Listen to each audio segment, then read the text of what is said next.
Hello guys, welcome to this channel. This video will show you how to clone WhatsApp in Samsung. Okay, the first step, you have to go to your settings. Okay, wait a second. And then you can click advanced features right here.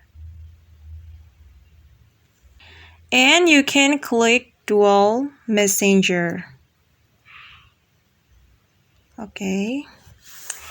And because we want to clone WhatsApp, we have to turn the dual messenger of the WhatsApp right here. Okay.